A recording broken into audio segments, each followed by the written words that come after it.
All right, everyone, let's go ahead and get started with Lightning Talks. Woo, yes. Welcome to Hacker Dojo, everyone. Let's see, we got our board filling up here pretty quick. We got 7 speakers. Looking at number 8, maybe. Okay, good.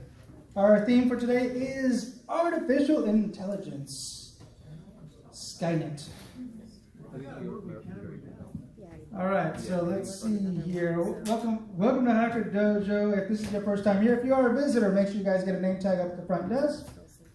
And okay, really quick, how long have you been here? Is this your first day? Raise your hand. First day. Okay. Oh, first day. Welcome. Well, I mean, you've been here before. You've been to Hacker Dojo before. It was a long time. Yes. I'll have you tell your backstory when you're on stage. All right. How about 1 week? By the way, both of you, first day, both of you? First day? No, just me. Just you? Okay. Cool. What made you come by to Hacker Dojo? She's working here, so I'm trying here to see how the space is. All right. What do you think about Hacker Dojo so far? That's really cool. I feel like it's Really cool. inspiring to see people. Everybody's watching you. That'd be cool. All right. 1 month. If you've been here longer than 1 month?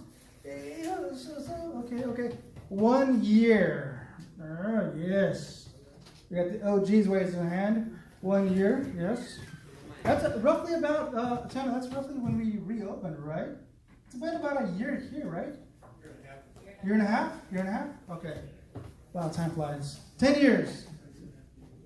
Okay, pay attention. We got one over here. We got one over there. We got a couple of them, okay? Some veterans. You want to learn something? Talk to the veterans. Talk to the fools. All right, are you a hacker? Raise your hand. Hackers. Got a couple hackers. Not too many today. Not too many. Developers. How many developers? 1, 2, 3, 4, 5. 5 developers. Entrepreneurs. 1, 2, 3, 4, 5. Okay, I want to see your hands real quick. Put them up. I want to pick somebody. What is your project? Number 7. Zeta, right? Zeta. Okay. More hands? Yes, put them all down real quick. What are you working on? I'm working on Hypernodes, which is a tool for building AI chains. Hypernodes. Got it. One more. Let me get one more. No hands? No? Okay, you guys are good. Okay, good. All right. Hobbyists. How many hobbyists in the house? I'm a hobbyist, and I like to tinker with stuff. A couple hobbyists. Okay, cool. All right, so Hacker Dojo is a 501c3 non-profit. Hacker Dojo is a community of engineers, artists, scientists, activists, entrepreneurs, and other creative people centered around a co-working and social facility. All right, if you guys want to be a member, you guys can sign up at hackerdojo.org. It's $150 a month, and we would appreciate that because it does help support Hacker Dojo grow and expand. And that's what we're trying to do. That is one of the ultimate goals that we want to do is make Hacker Dojo better than ever. We do have current members right now. If you guys want to be part of this display here, make sure you guys contact Tiana, Emily, or Eric. All right? Or what's the email? Do we have an email for that? If they want to contact, if there's members that are here that want to get their name on the website. Not individualized. Okay.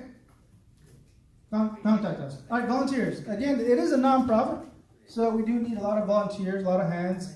For example, I'm just going to tell you what I would like to have as a part of my team, because I'm doing like 5 different things at once, right?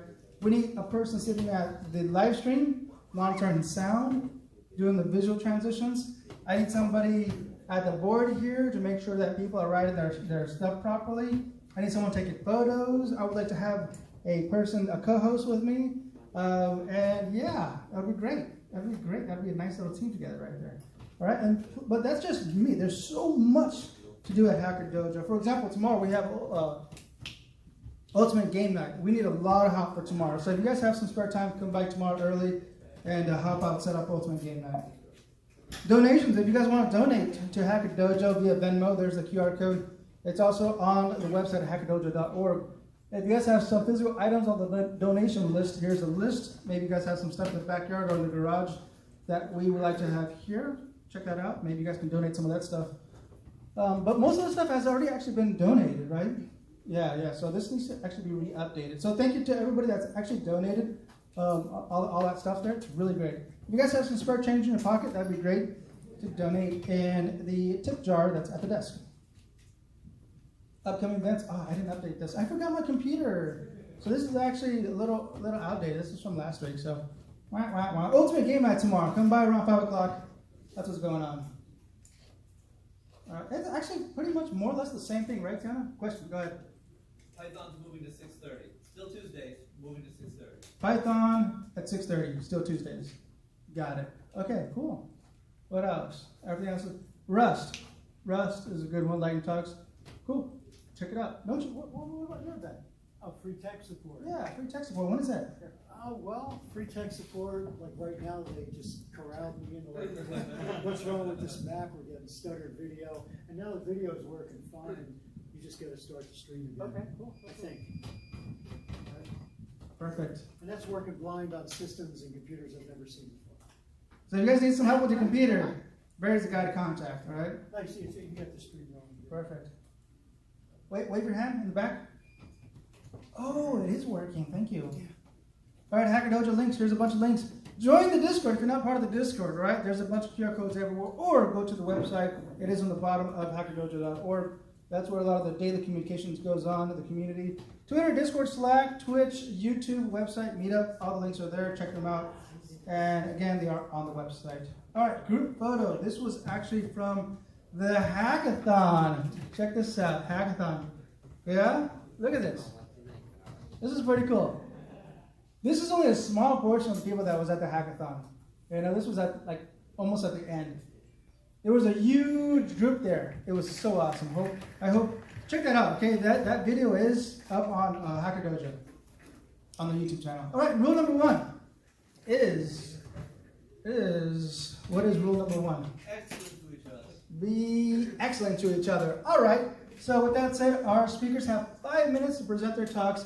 Our theme for today is artificial intelligence. We have 8 speakers on the board. So with that said, let's go ahead and, what time is it? Yeah, let's get our first speaker on the platform.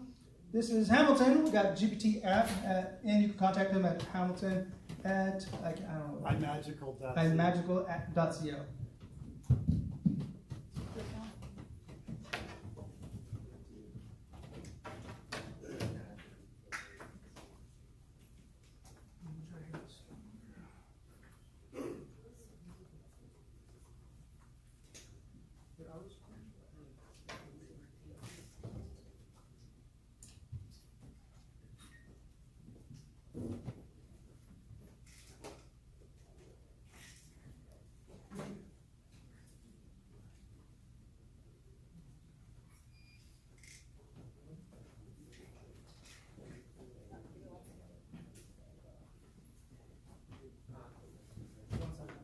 Actually, introduce yourself. Yeah, so I'll just introduce myself while we're waiting. My name's Hamilton. The last time I gave a lightning talk was at the old location when I was developing an iPhone app. This time I'm going to be talking about what I'm currently working on, which is a GPT API app that I built in React and Node. I've done 10 startups, but this is more like a passion project, I guess is probably a better way of putting it.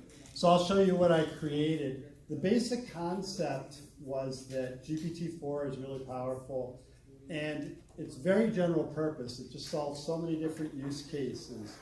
So when I was thinking, normally you're supposed to take a vertical and conquer that vertical and then move to the adjacent ones. But in this case, I decided to, for this project, that access to GPT-4 was the most important thing. So rather than do a specific app, I just did basically a general interface on top of the GPT-4 API. But I did a few things to make it more accessible. Like I give a whole bunch of free credits. You can do about 25 questions in ChatGPT before you run out of free credits. And then you can buy $5 increments, which are non-recurring, and then you can use it up. So it's not this $20 a month thing you have from OpenAI, or now Anthropic is also doing the $20 a month thing. You can subscribe to that. This is a much lower barrier of entry, and also because there's a lot of free credits, you can just play around with it and see what you think. And so I thought that would be kind of fun. So I'm going to show you what I did here. And it runs on the different browsers. It runs on iPhone, Safari, Chrome, Firefox. So one of the features I did was I integrated web search with it. So it'll get you the up-to-date stuff. And another thing I did was add these personas. When I was looking around at other people who've done something similar, a couple of people have done these personas. What's cool about the personas is that there's just so many different use cases, whether you want your recipe for today or where to go in Croatia. I was just in New York City. I got back yesterday. And so we're running around doing all these different things. I'm like, okay, when I go to MoMA, where's the best stuff to go look at? Or when I go through Central Park, what's the best walking route and stuff like that. So you can do a lot of different things. And so this can sort of give you some inspiration as to questions to ask it. In this case, I'm going to ask it a coding question. I'm going to use web search, and I'm going to do it sort of logically. You can be creative, like for creative writing, or you can be logical, which is I just want the right answer. So we'll go ahead and see what it has to do. And it, you know, I use it to write a lot of code. So about, I don't know, 30 to 50 to 60% of my code, I have ChatGPT write. So you just tell it what you want. Like if you wanted, for example, to get a function to go out to a news API and get the latest news story in whatever language you're working in, you just ask and it'll give you the code and you cut and paste it. And it's not always right, so you got to test it. But it's a great way to get started, and it does save a lot of time. Because it's up to date, you can, the network's really bad, so I preloaded that question. You can get up to date info. I noticed that, like for example, which country most recently landed on the moon. The OpenAI for GPT-4 does not have Bing integrated. They had it integrated, and then they took it out. So I have a pretty nice, well, I have a reasonable integration with web search, so you can get the latest stuff, and it'll give you an answer on that. So we can see here that it reached on September 9th. I don't know if that's true. You can blame GPT-4 if it's not.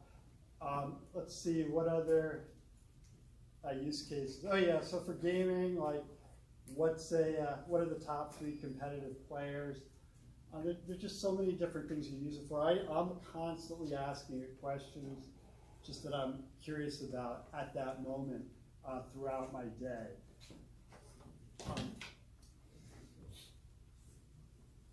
And you can see here, so I have my little credits bar. I also have the list of previous conversations. So you can go click on one of them, and that's kind of nice. I also have, and then this is the billing thing. See, the idea is it's a pay-as-you-go, $5 increments. So you don't have to sign up for this $20 a month thing. The big challenge I have is I'm sort of a generalist coder. I'm not a marketing person. I'm really not into social media and that kind of stuff. So my problem is, okay, I can create an app like this, but I don't know how to market. Well, that is time, sir. So that's the thing, and then the other thing is just figuring out what to do next, because this was sort of the base implementation, but I plan to do more stuff, and I haven't figured out what's next. Thank you.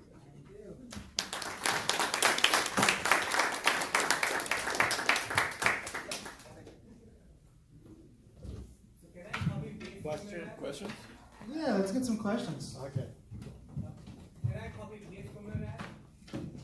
Can you copy and paste on the app? Like if I wrote down an app, like code a piece of code using your app, will I be able to copy? Yeah, I cut and paste into and out of it, so I'm constantly like copying a file into it and then asking it like, how do I fix this bug?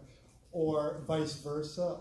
There's a little copy button, so when it generates the code, you just copy the code, and then paste it into your file. Will it also run in a web browser or only in iPhone? No, that was a web browser. It runs in Safari, Chrome, and Firefox, and MSIE. Because I don't know about you, but I'm not really excited about using MSIE. So. Hamilton, the website's not working, gbtpro.biz, correct?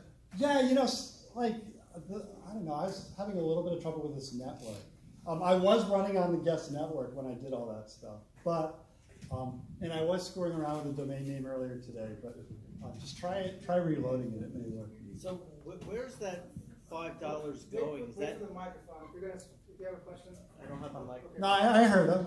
He asked where was the $5 Is that going to going? you, or you're passing it on to OpenAI, or what's? Yeah, the problem with, I would do a lot more for free, but it's I have to pay for every API call, including the free stuff. So at some point, I just need somebody so I can keep doing it.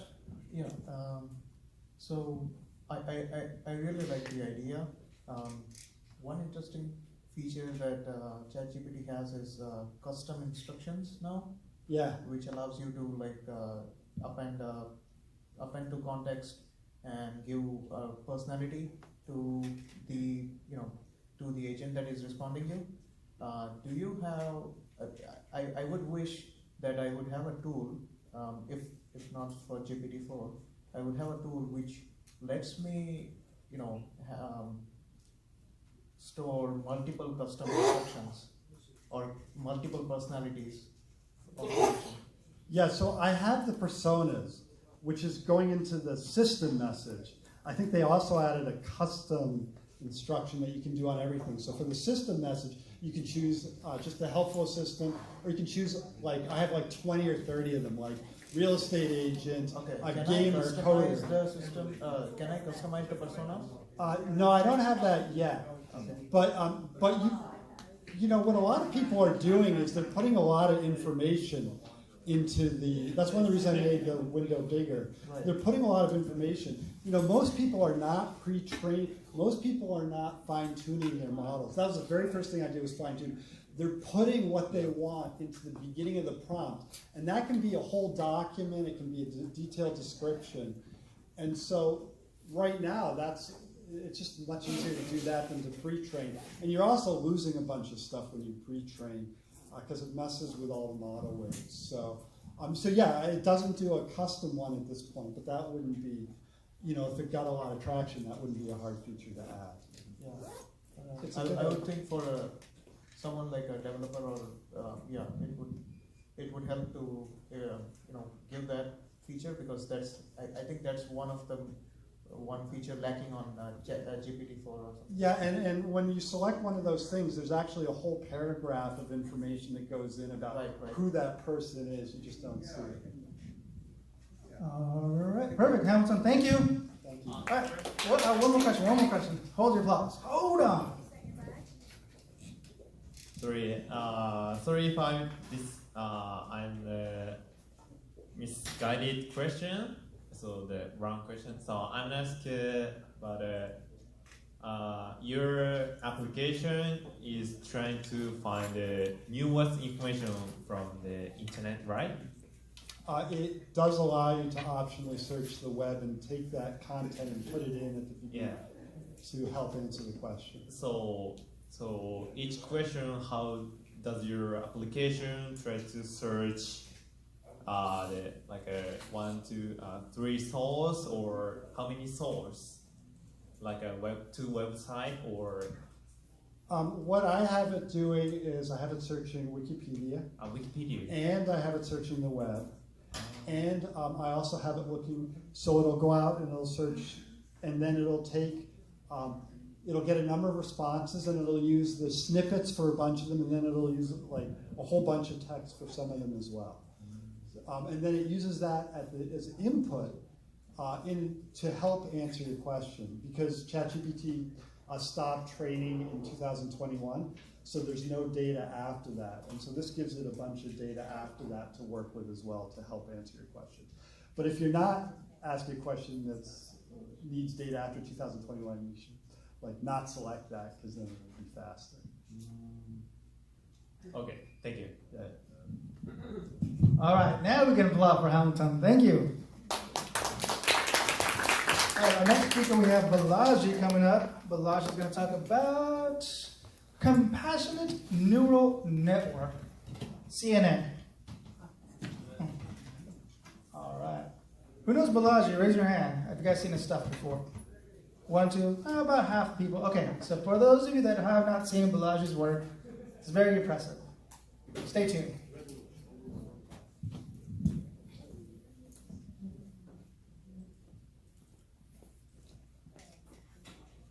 Hello, I'm Balaji here, and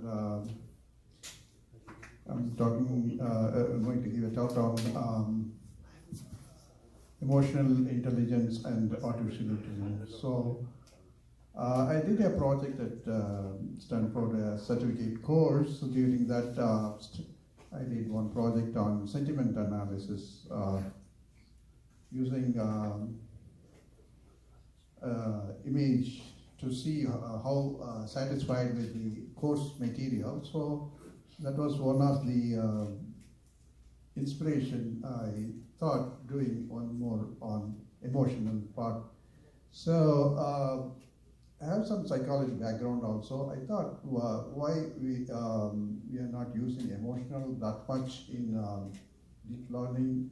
So if you want to use deep learning with the deep insight, we can do deep teaching. I mean, next step is after deep learning, you are going to teach. So how to teach? How machines can teach with emotions? I mean, it has to have a deep insight. So to get that, emotion should be included in that to make machines human.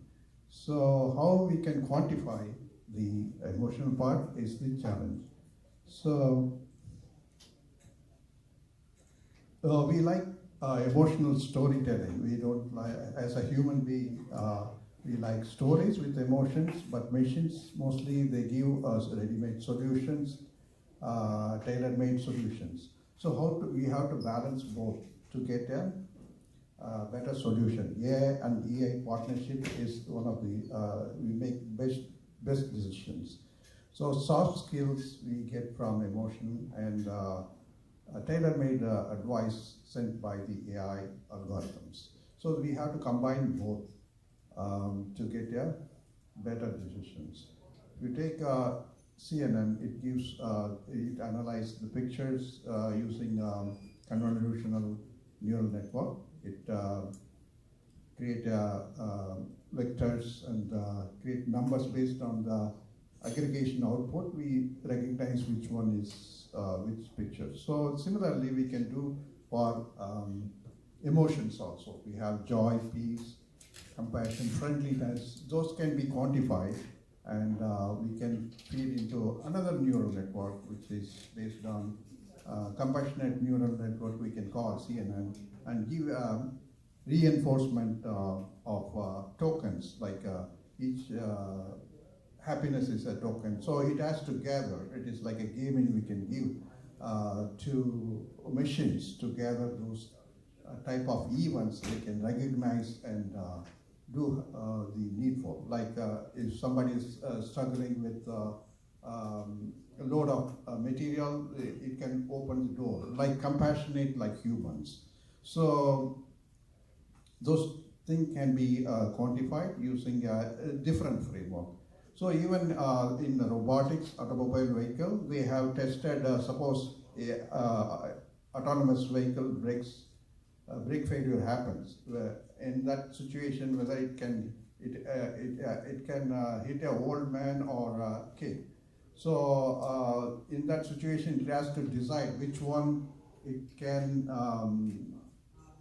hit, whether the kid or an old man. Sometimes, mostly they prefer. It has to make a decision based on emotions. So if you take a car, it has to decide, and as an autonomous one. So that decisions has to be emotionally handled. Like saving the kid is the better option. Why? it has a future. I mean, so that is some of the idea. I'm trying to see whether we can incorporate another emotional based neural network and make it more better decisions for machines to handle certain situations. So that is the point I would like to discuss or get your feedback from yours. All right, that's Balaji with Compassionate Neural Network. Any questions? One question in the back.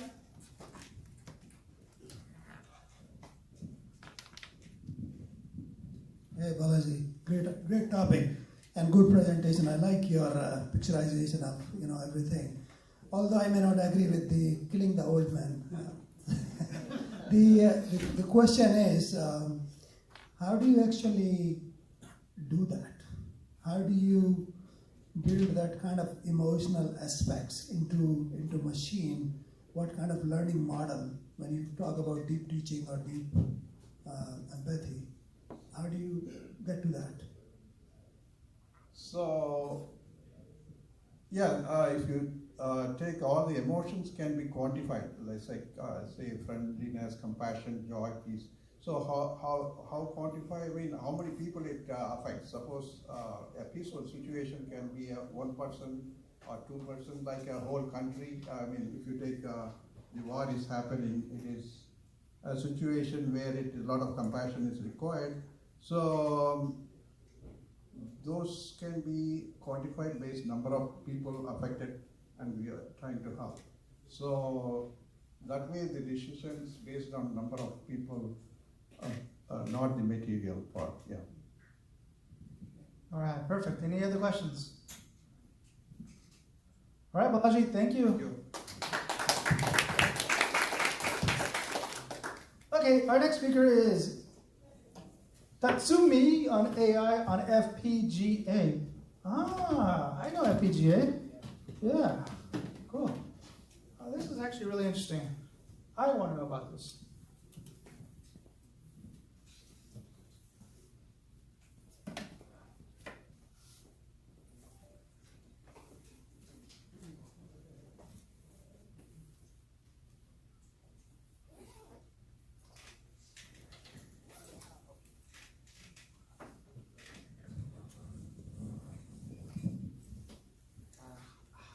Hi everyone, I'm Tatsumi Matsumoto from Japan, Aizu University, and today I'm talking about AI on FPGA. And this is my research in my university. So first, motivation and what about field program gateway. FPGA field program gateway, especially integrated circuit that can be freely programmed to implement a logic circuit. It can process data for AI tasks in parallel, like GPU or some TPU. And throughput and energy efficiency exceed those of GPUs, depending on how they are used. The demerit of FPGA is too difficult to handle it. So it depends on you. And first, I made create AI models, and this is very simple model that can classify handwriting number. I use dataset MNIST dataset, which is famous in AI study. And first, convolutional layer 1, it is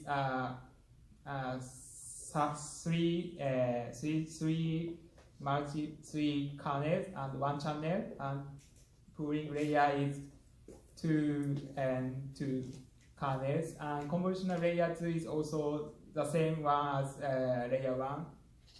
pooling layer 2 is the same, and finally, fully connected layer is there is a fully connected layer, and which is very small.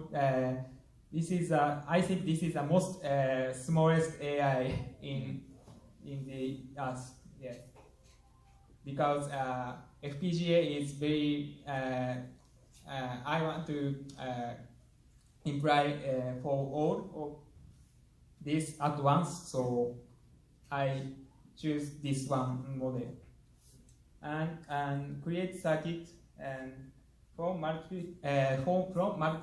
multiplication to shift operations.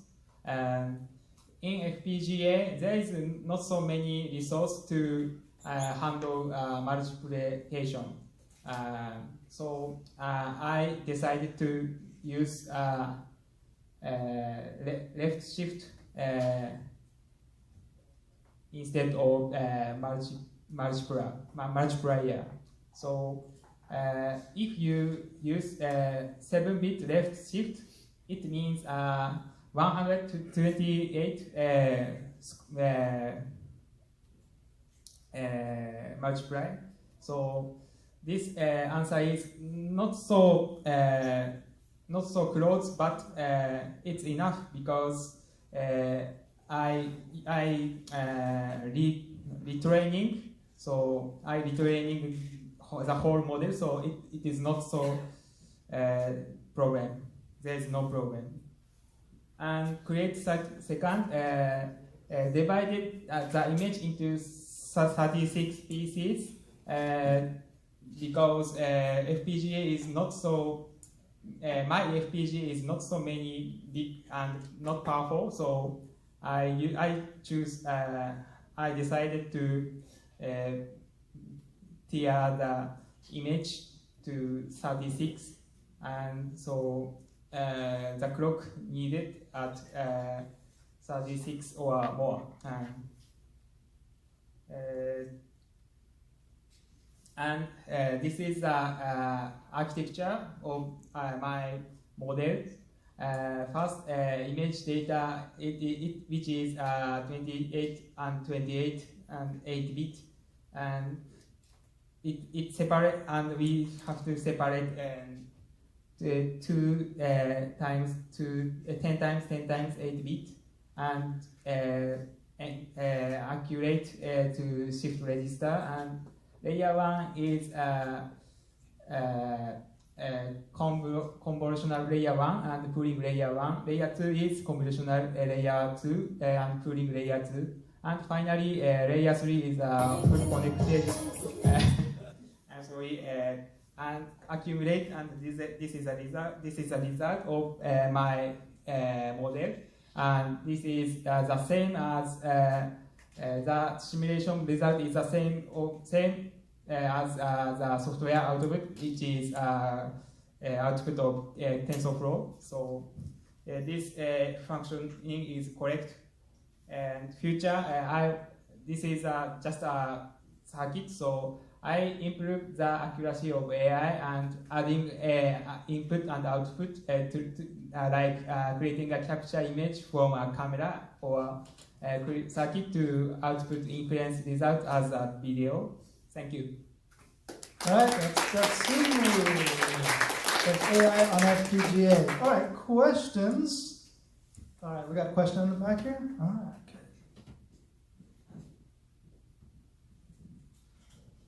So this is hard-coded for a single training, or you can't, if you did a new training, a new project, you'd have to redesign the board?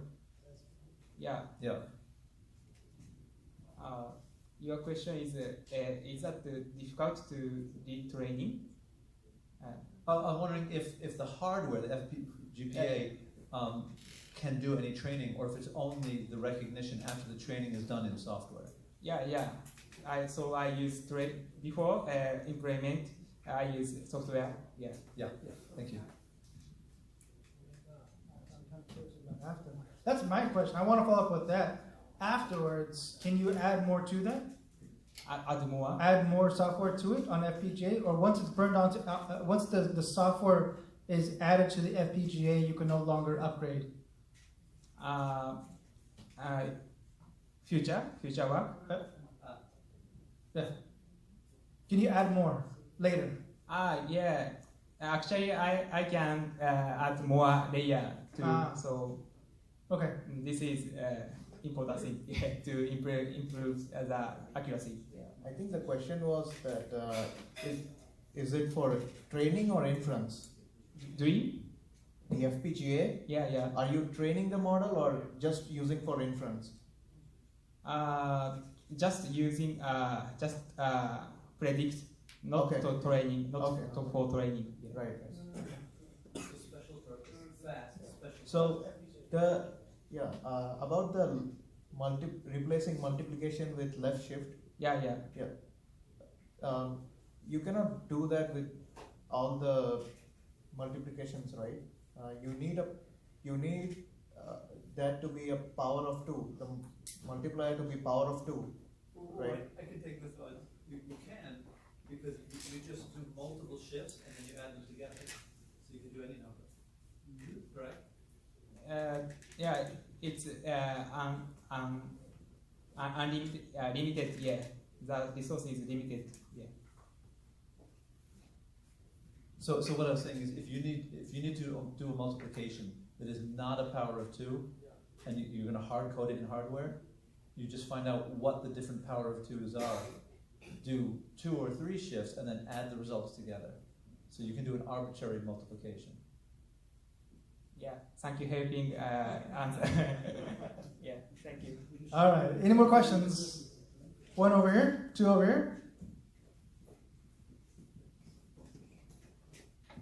Sorry, I just wanted to get clarity on a previous question. Is the programmable array, is it reprogrammable? FPGA circuit for circuit. Yes. I made in full scratch. Yeah. So you can't reprogram it, or like, can you reprogram your chip once you program it? Yeah, using a very low hardware describe language. Okay. Last question. So is this Xilinx or what FPGA did you actually use? Altera, Intel Altera. Yeah. All right, Tatsumi, thank you. That is AI and FPGA. All right, next we have, was that Bert? No, Daiko. Daiko with Bert and emotional analysis. Okay. Emotional damage.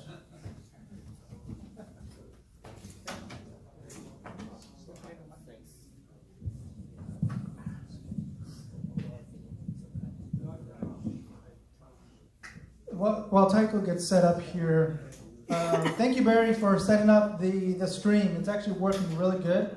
Thank you. To everybody that's watching the stream, thank you for watching the stream. And thank Barry for setting up the stream very well. Thank you. Come to free tech support. Yeah, come to free tech support. What days? On Thursday nights and Sunday nights from 6 to 8 p.m. Sunday and Fix things.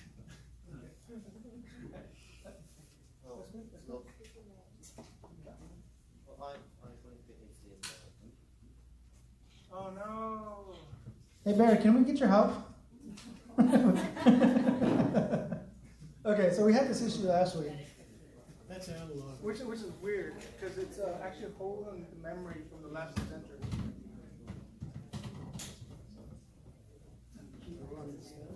No, I didn't have to do some plug-in.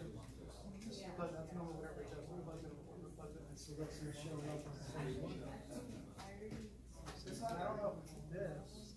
That's holding the memory. It's got to be a cable where connected. Maybe I don't know. Well, once it plugs it in, watch it disconnects. And then we plug it back in, it's holding its previous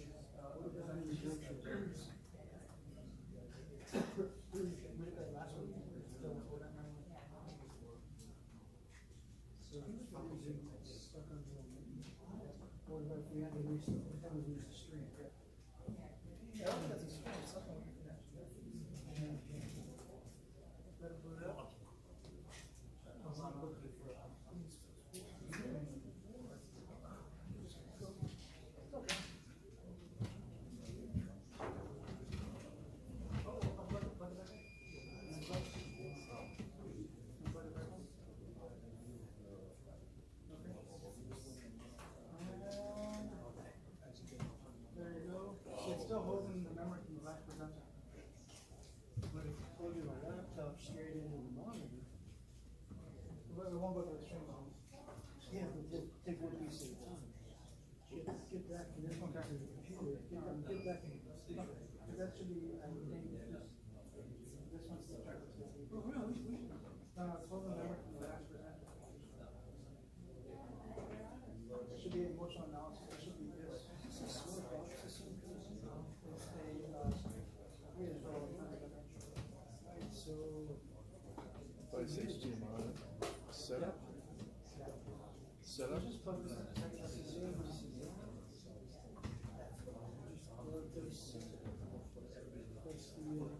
Computer?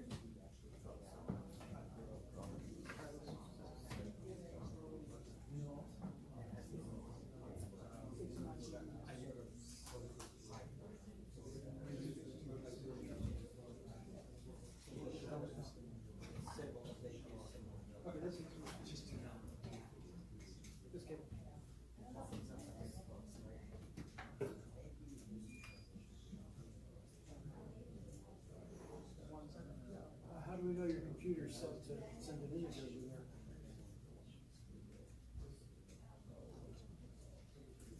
Yeah, you're connected.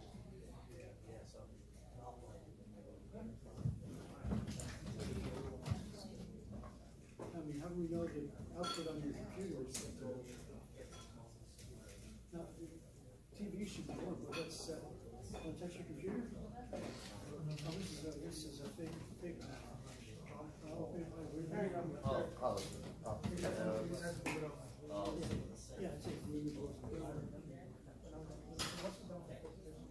So his image was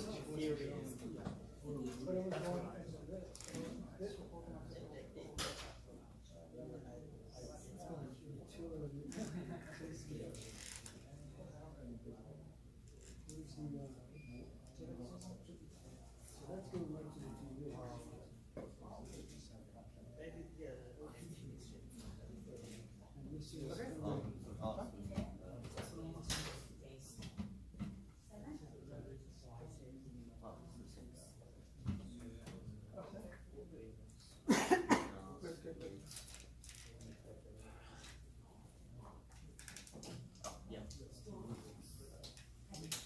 Right, so emotional analysis.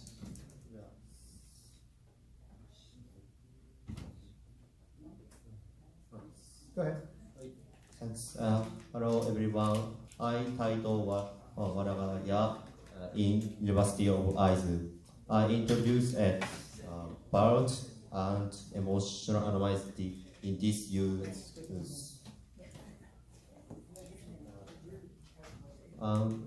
First, what BART as I explained, BART is a model for predicted answer text and the sentence or words from a given text.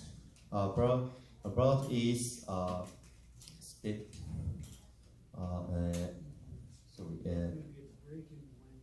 sentence and relation of sentence and sentence. These analysis very possible. But is officially by the directional encoder representation from transformers. Also, and mechanism and features. But is based on transformer is natural language. Model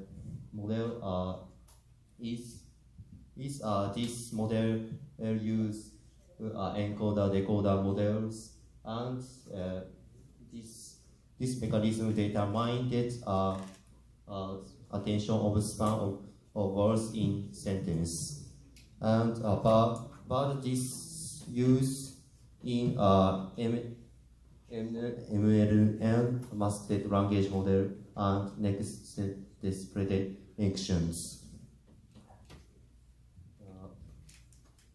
Next, I next emotional or analysis it explained. Emotion analysis it involves reading text and output parameter or category classifications like for example possible and negative and joy, sadness, barriers, and so on. Next, I want motivation is interested in emotional analysis. Is I want to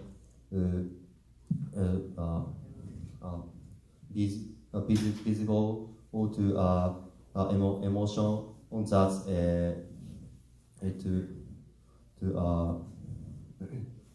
difficult to know of humans emotion. Yes. And this task I tried it but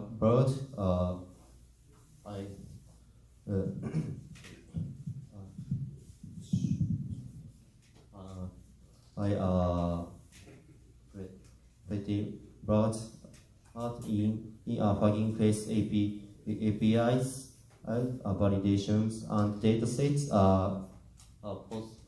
level is positive and negative about final shell datasets in Kaggle.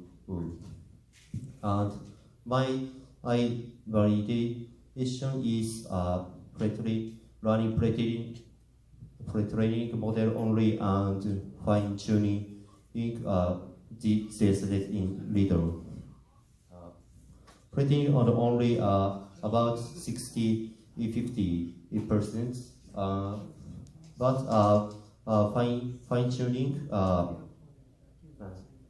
and epochs 3 then about accuracy of 93-30. My purpose in the future, I want to do emotional analysis, applied it on marketing research, and then improve products. Other about these uses text generation like ChatGPT and support engineering like GitHub Cockpit. Thank you.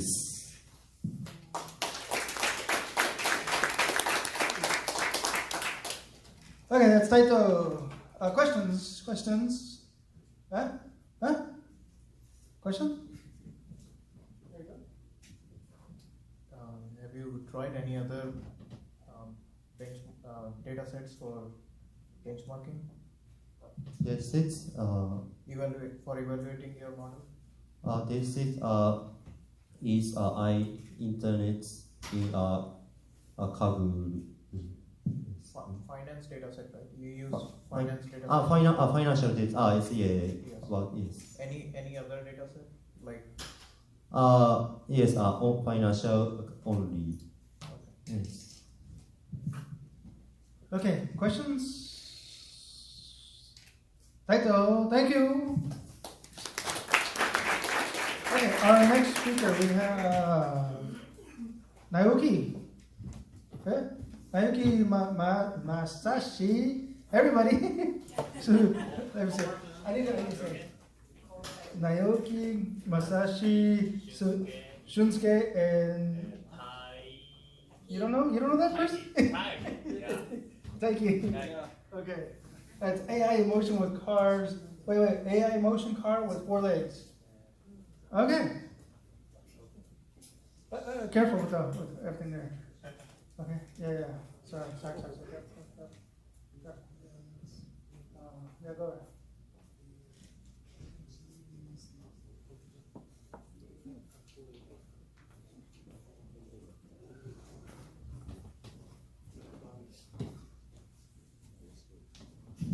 Test.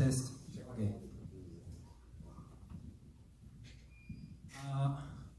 Okay, and we'll start our presentation.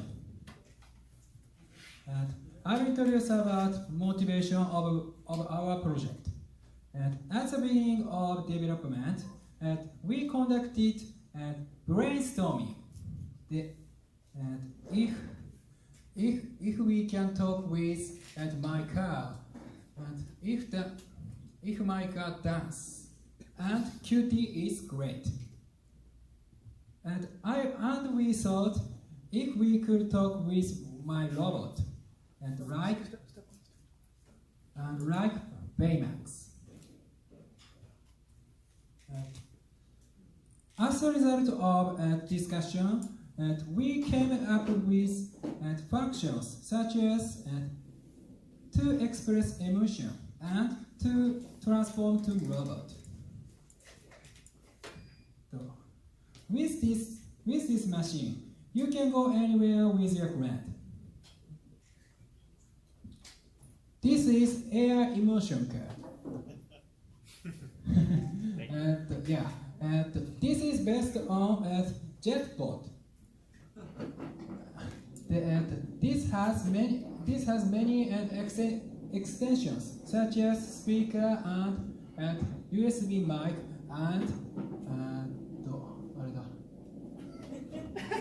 camera. Yeah.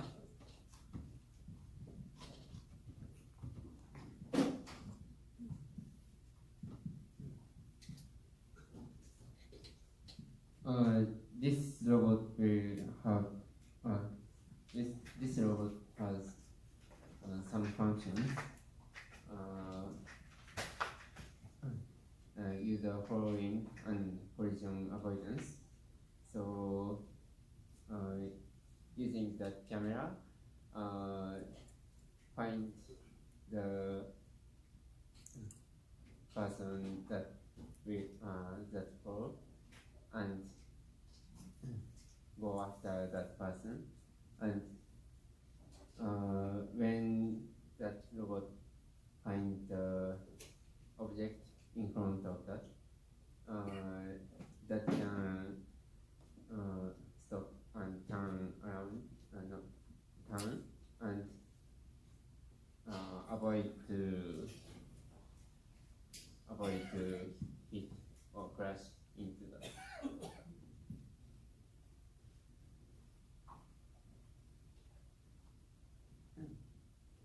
And this robot, this car, I don't know, this car can earn legs, 4 legs, and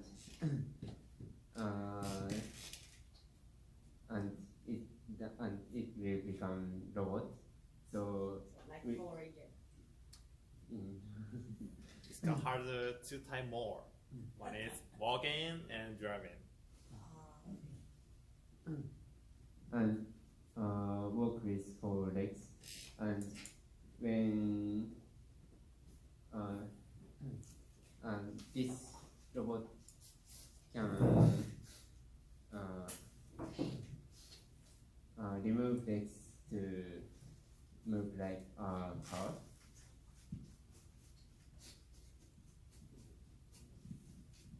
And this robot can also express emotion.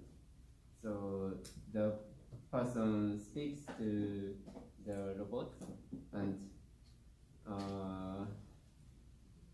think about that, then move or answering. So take actions.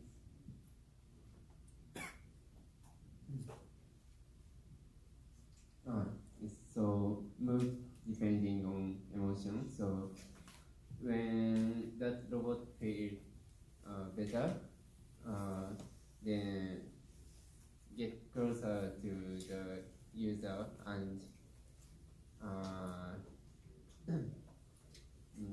say show that happiness. And when the robot so when the person... Okay, let's demonstrate. Let's demonstrate. Right. I'm an AI car. I'm a hacker and his user. Try. Hey. Nice. Come on. There you go. Come on. Talk to me. Talk to me. Looks good. Oh, thank you. Good run. Yeah, I'm following you. So this robot will follow the user. Yeah. And if I say bad things, so go away. Oh. Like this. So the robot will feel sad and go far.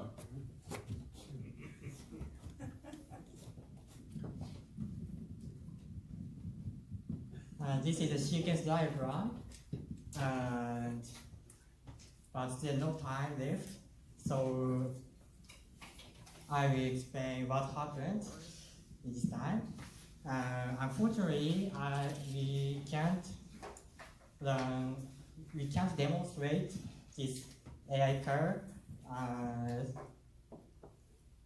due to trouble. So we demonstrate by these guys. Yeah, sorry. We are hiring who can fix this AI car. And all right, time. It's time. Thanks. Okay. All right. Questions? Lots and lots of questions. Start over here. So I like the presentation. My question was, where are you on the development? Is it just that you have a few key bugs to fix and then what you presented will be, or are you like 50% done? Like, are you towards alpha? Can you talk a little bit about what your timeline is for implementing what you showed us in the slides?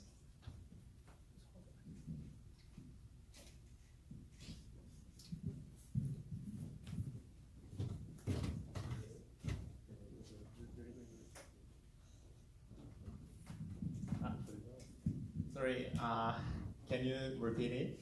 Sorry? Sure.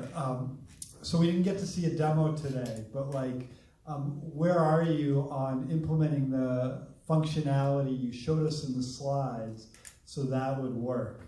Like it would drive around on the stage and do that. Are you 50% towards alpha? 70%? Ah, okay. Yeah. I got it.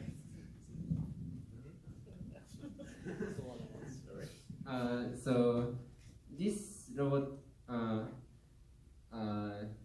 today's morning, this robot can follow users and week ago this robot can talk and answer to the user. But unfortunately, today, this evening, the camera didn't work, so this will completely not working now. Sorry. But that's okay. So the one thing that we have to do is just so we complete the ChatGPT and AI car talking, and also we have already done the avoid collision and following user. So just make the core, just do the main core. That's all. Yeah. Just so yeah, try the main core, but camera is broken. Sorry. Hi, I'm afraid of a car that has emotion because maybe it gets angry at me if I don't do oil change in time or something, and then it could try to hurt me. So can you reassure me anything about your design?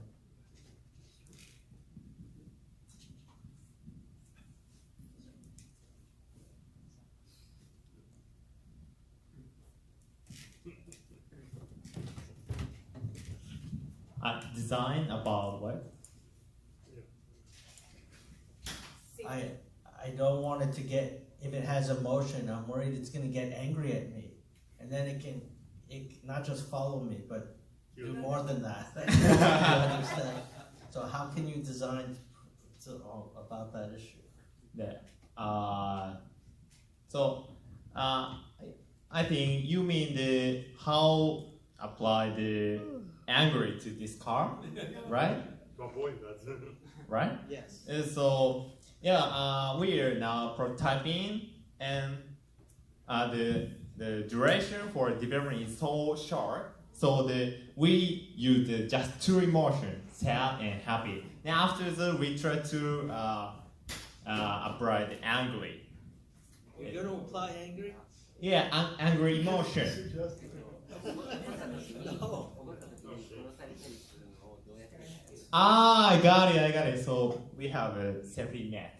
So when this button, we use the ChatGPT. ChatGPT is so nice guy. He won't kill person. It's okay? Just rely. Sorry. Yeah, hello. Another question similar to that, design aspect. It is same the topic I touched upon in my talk also. Suppose the car has to decide, the camera is not working. Suppose the brake is not working in your car, so it has to hit some person who is in front of it. So it may be an old man or a baby.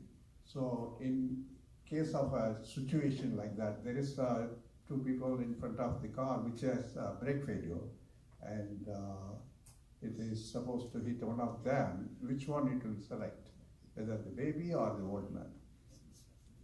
Ultimate protest. Maybe ChatGPT decide that. Good answer. All right.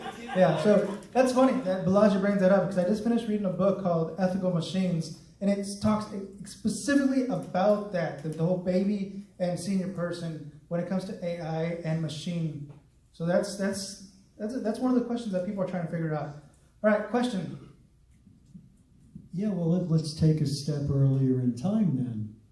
So have the calculations be predictive so that it doesn't end up in a situation where you have to choose me or the baby. Well, seriously, yeah, you're starting at a point in time where this dilemma is going to occur. So let's go earlier in time to predict that these dilemmas, so you don't end up with these dilemmas. Have you read Isaac Asimov's robot books? Required reading for what you're doing. The 3 Laws of Robotics. Read Asimov's 3 Laws of Robotics, and that might give insight into what you're trying to do. You need the 3 laws. 3 laws. Sounds like they know. How about programming it for self-destruction? If you face it, choose between I think two. they All right. All right, guys, thank you. So, well, first of all, come on up stage, you guys, everybody. This is the University of Eisner right here. Is this it? We need some more up here. You guys want to come up here as well? Just want to show you guys everybody that came out from Japan. Real quick, come on up. All right?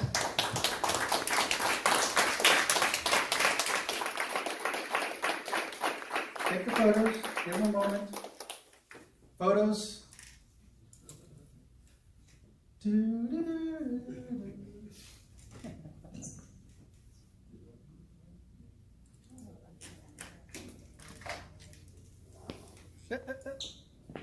One, two, three, bing, got it. Okay, you guys, thank you. Thank you. Now next we have Ray with Zeta Web3 and gaming. All right, this is my field right here. I like this. It's just a talk. Just a talk. Yeah. Just a talk. Okay, go on up. Zeta. Cool. Hey guys, I don't have a presentation. I'm not Use the microphone. started yet on this. I'm very early in this. This is more of an experiment that I'm working on. So I have been in gaming for the past 2 years, in Web3 for the past 6 years, and one thing that I have kind of trying to figure out is every game has trying to optimize on earning or the revenue on one side and retention on the other side. And there are a bunch of game events which are shot out into the by the game as we play. Let's say I'm playing Candy Crush. I'm matching the tiles 3, 4, 5, 10, whatever, and all these events are coming out. And at some point in time, as a user, I would be interested in getting an in-app purchase to further my journey, or getting support of the virtual currencies or the digital assets out there which I can use in the game. Now, this has been a problem for game, how to optimize. Maybe the bigger players are having tons of money with data analytics people who work on this to solve this problem. But for indie gamers or small and medium games, that's not the case. They struggle with this a lot. So what I'm trying to get is, can I put this data from the games out onto Web3 or a chain? What I call is gaming events on chain rather than gaming on chain. So gaming on chain is like 10 years from now, but gaming events I can put on chain, and then expose this data out for data analytics people or over the people who are there. They can build models on this with all this rich data available and train the models to essentially give feedback back to the game to go and correct the behavior or prompt the user, hey, buy now, or do this, or retain the user when they know they're about to drop off, like giving a gift or a token or something else. So that's where I am at the moment. I'm still very early in the AI phase. I'm still trying to get the data out to see how to make sense of it. This data is not available super easily.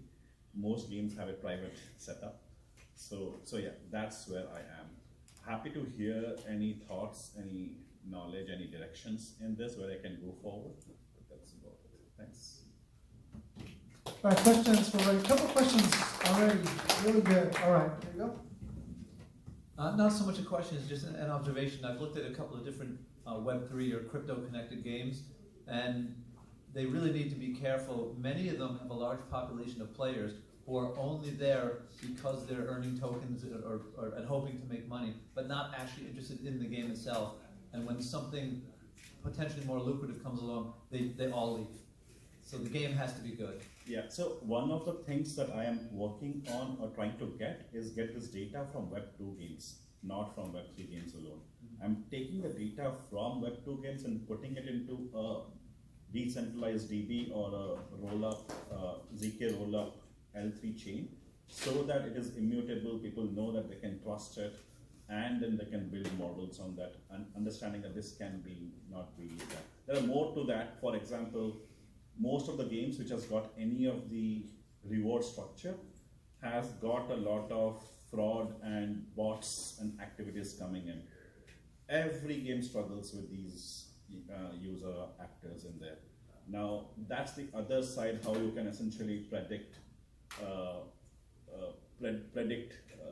frauds or hackers out there and then kick them out of the system in a way, right? I mean, gaming as a system is like it's been old since like 30, 60 years now, but we haven't solved this basic problems yet in gaming. And primarily one of the reasons for that is data. The access to data is not available. So today I think these gaming events which you're talking about is available with the likes of Microsoft with PlayFab or Amazon with GameSparks and some private servers. We don't see this data. Even Web3 games don't have the events data. They have transactions data at best, and that is nothing, right? The events are the ones which gives the direction in which we are going. Where is the user acting? Why they are acting in a certain space? And can this be captured in a sense and form which can then be, in a way, open sourced, right? That can be trusted. That's the goal. Okay, I guess I'm next. So I worked in games or game adjacent software, and events is not the first thing I would think of when I think of Web3, because you're going to have multiple events per second, maybe, from each player, each user. And that seems like a lot of throughput, and of course, who's going to pay for all that throughput? And is it more expensive? Like, can Web3 handle all this data in an affordable way? Yeah. So this is going to be a debatable question every time someone proposes this, and I don't have an answer is going to work or not. But what I try to do in the You did mention ZK rollups, so that might be the solution. Yes, I was getting there, thanks. So what we are doing is we are essentially clubbing all the game events. So so capturing this game events to a centralized server is not a problem. PlayFab, GameSparks, and all of them are already doing it. We are also going to a stage where games are streaming data real time with millions of pixels going every day. So capturing is not a problem, right? In a centralized server. So the problem happens, okay, if this is not a problem, then where is the problem? Can I commit to the chain real time? Is the chain transactions going to support me? That's the problem. Now, what we are doing in between here is kind of putting a structure here where we capture all the data of a session, not for real-time events, but of a session. Every game is today divided into sessions. Even Candy Crush is one tiles that you are solving in a session, right? So game sessions, we club all those together and put up into a box, which is a ZK rollup, to essentially go back and say, okay, here is the entire session data pushed in one shot. That way we can limit millions of transactions per second to, let's say, a few hundred of transactions per second. And because we are trying to do it async fashion, then it becomes even higher. So I'm not trying to get to a stage I want to go real gaming, that is gaming on chain you're talking about. What I'm trying to do is capture the gaming events and then push it out so it gives the gaming events on chain. That's the difference, if I may say that. Did I answer your question? Yeah, pretty much. The one issue maybe with that, would it handle it if the game crashes in the middle of, because it sounds like you're waiting a little bit to send the events out. So I think those will be the problems we'll come through and we have to fix somehow or the other. Any more questions? So the goal is efficiency and speed, or what is the goal? The ultimate goal. So the question was, is the goal efficiency and speed? The goal is to, if I put it, build a trustless system, like 100% transparency, where people can know what is going on, find out the bad actors, and reward the good actors using AI. Does that make sense? Answer your question? Or confused you more? Yeah, well, actors meaning I am a gamer. the hackers Yes. of the game? Yeah, so actors I'm using for a generic term, good actors, bad actors.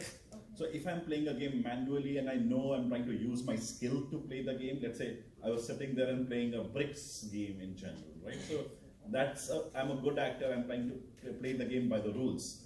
But then there'll be bad actors who will say, hey, this is going to reward me or I'm going to get these.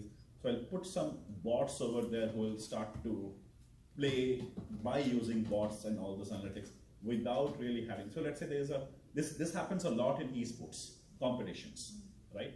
So because there is a competition happening, there's a reward here. So I will try to put in a hack into the system and try to get some numbers up and try to get up the leaderboard by pushing data, either hacking the game or by using bots or both. All right, Ray, thank you. Thank you. All right. Our last speaker we have Swapnil. What? Okay, understanding agents.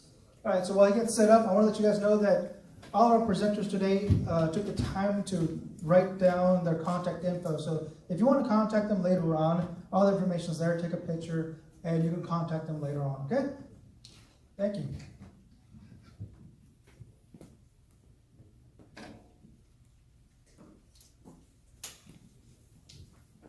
I don't know why I always go that way. I'm supposed to go this way.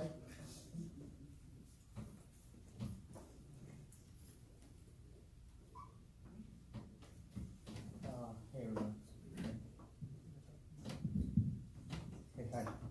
My name is Swapnil Patel, and I've been working at Intel as a systems engineer. So I don't work much with the AI, but just trying to optimize hardware for some of the AI workloads. But yeah, so since since GPT-3, I've been wondering. Since GPT-3, I mean, we have had extraordinary capabilities by these LLMs, and there are much more discussions going on around, how compute is increasing exponentially. One of the important charts or predictions done by Ray Kurzweil, is, a computer scientist, and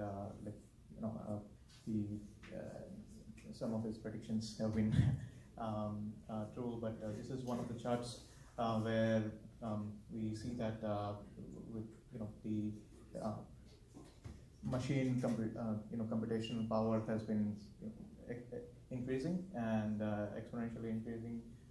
At some point, it would be surpassing human intelligence, a single human intelligence, and there would be a time, I think, in between where it would be surpassing somewhat, molecular intelligence or like a biological intelligence, which is different from, I think, the brain, human brain intelligence.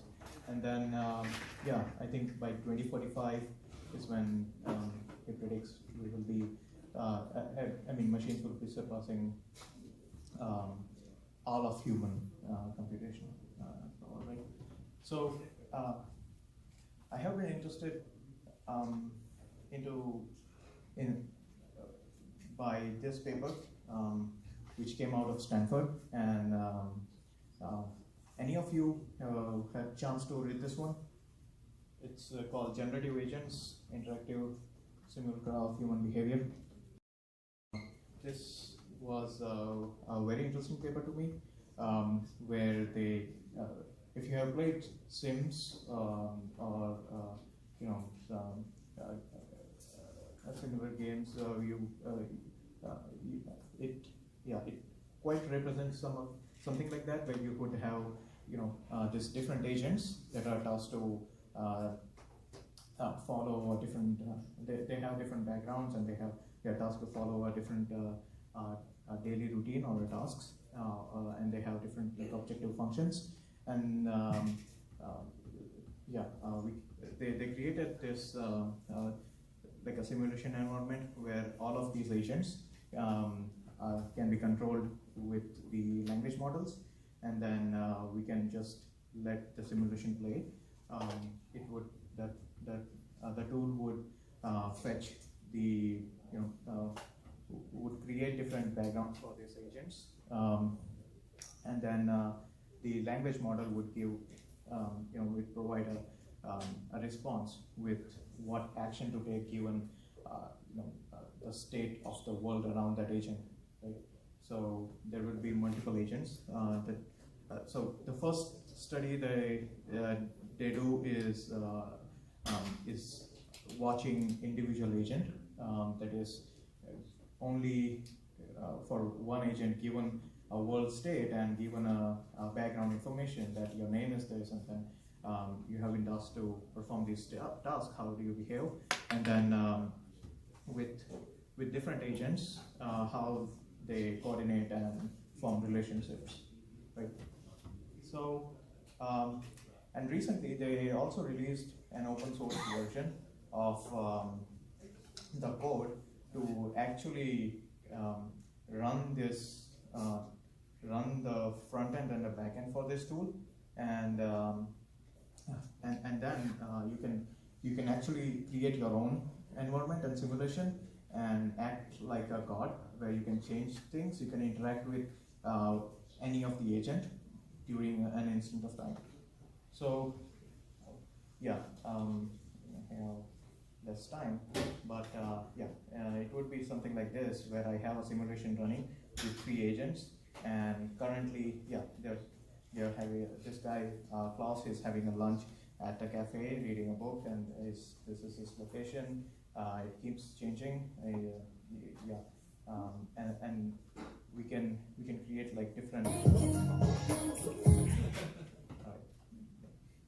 So all right. So the final idea is to, for me to create a project where I can study how this, to create a framework, expanding the existing one to use other language models as well. So this currently uses OpenAI API and GPT-4, but if we could use the open source LLMs, and then that would give us more search space to study all kinds of interesting things, like how smaller models, agents with smaller models interact with their environment, and form relationships or interact with other agents, and how larger model, if they're placed with poorer circumstances, how they can come up the hierarchy, social hierarchy. All right, Swapnil, thank you. Questions? Looks like no. Oh, one question. It's not like a question for me. I think this agent. So when we play the games, the CPU and NPC is like a computer. Right. It's really computer. But when we apply the AI to NPC and where the VR, the NPC is like real man. We can feel. Doesn't it? Do we? So I think this agent Reddit field is matches for games. I think. How do you think about it? Right. I feel not only games, because these models are now out and used by not only in games and as NPCs, but they are used by public, and then most of the people would be using them now, replacing Google and talking to these models every day. They would have some influence power on people as well. So it would be good to understand, if one day this, it would be something like a model combined with human intelligence. So people using smaller model, would they be at a lower advantage than people having access to higher, larger models, or right? So it would change some, the social dynamics, and as well as, we can perform all kinds of experiments related not only to this social hierarchies, but also related to morality, like morality of if to kill a fat man or not. So, thank you. All right, any more questions? All right, Swapnil, thank you.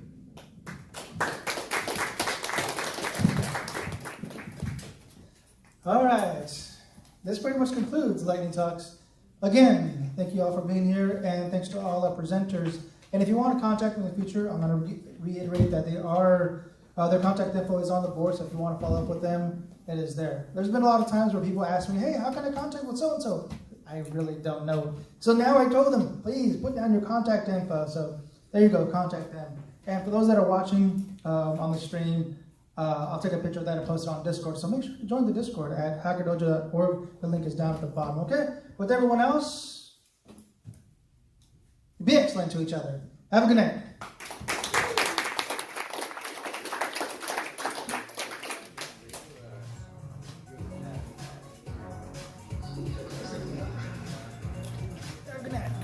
Good night.